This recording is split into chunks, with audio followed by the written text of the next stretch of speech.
A Day in My Life bilang isang Pilipino. Uy, sobrang makabayan.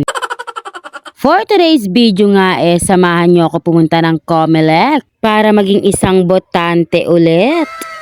Dito nga pala yan sa may Malaria Metro Plaza. No need to go to the City Hall. Uy, English. Yes, opo. Meron po dito sa mall ng Metro Plaza Malaria, Caloocan. Bago kayo mag-proceed, bababa muna kayo dito sa pinaka-parking area nila. Na-deactivate na nga pala ang aking pagiging isang mamamayang Pilipino. Oh my God. Kasi 2 consecutive presidential na yung hindi ko nabotohan. Puro work lang kasi ang inatupag ng person. Kaya naman hindi nakakaboto. Kaya naman habang syambay pa tayo asikasuhin ang mga dapat asikasuhin. At tignan nyo naman, walang katao-tao.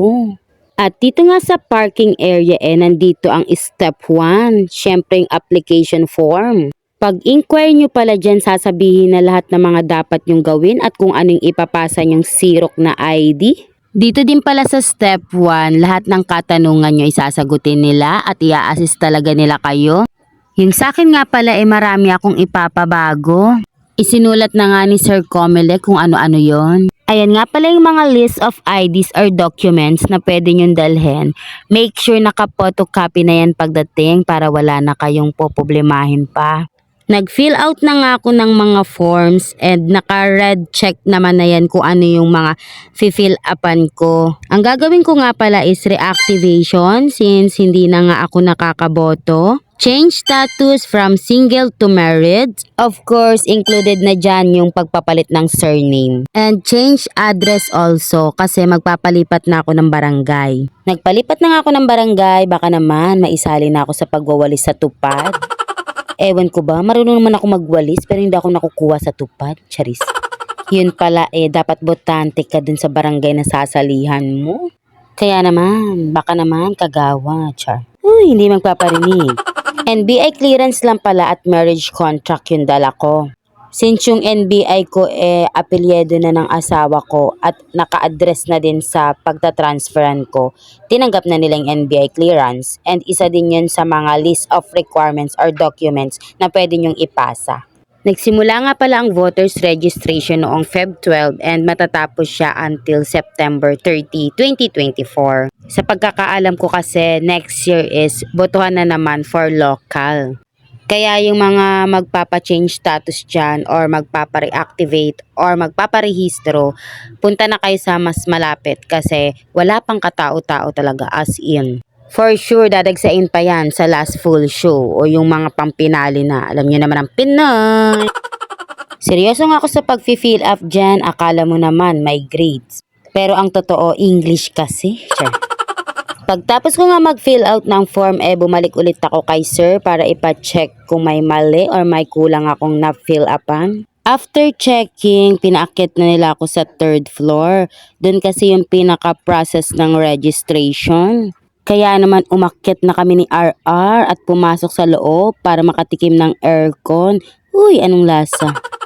Nagtataka nga ako sa sinabi ni sir na sa 3rd floor daw. Hanggang 2nd floor lang naman yung Metro Plaza.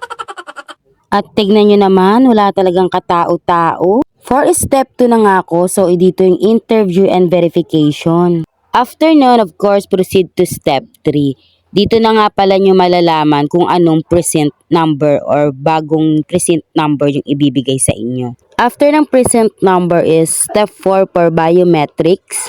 Syempre, for the picture na ang person. Bago nga ang picture taking is, dito na yung pinaka-validation. Dito na kasi nila tatanungin kung tama ba yung nasulat nilang surname mo, birthday mo, location, barangay, ganyan. Medyo natagalan nga ako sa part na to since ang dami ko nga pinabago sa registration ko. Kaya for the question and answer portion na naman ang peg ko dyan. After verification nga for the picture taking na nga ang person. So 1, 2, 3, smile. O, pak. Pagkatapos nga pala ng picture taking is yung signature nyo na syempre. Habang nag-aantay ako dyan, tingnan nyo naman si RR, panay pa-cute sa camera. Ayaw din magpatalo. Nangaharap pa. And of course, last but not the least, the thumb mark. So this is it, patapos na ang lola nyo. Tignan mo naman, bumuelo pa ako niyan. Dahil na-curious si RR, pinag-try din siya ni ma'am. Ang bait talaga ng mga taga-comment. For the thumb mark din ang batang makulit. Pinahiram pa nga kami ng scratch paper dyan ng taga-Comelec para doon ilagay ni RR yung thumb mark niya. Oh, congrats anak, na-experience mo na. After thumb mark, ayan na nga, binigay na yung aking papel. Ayan na nga ang katunayan na isa na ulit akong mamamayang Pilipino. After nyan, umuwi na rin kami. Kaya naman, bye-bye! Goodbye!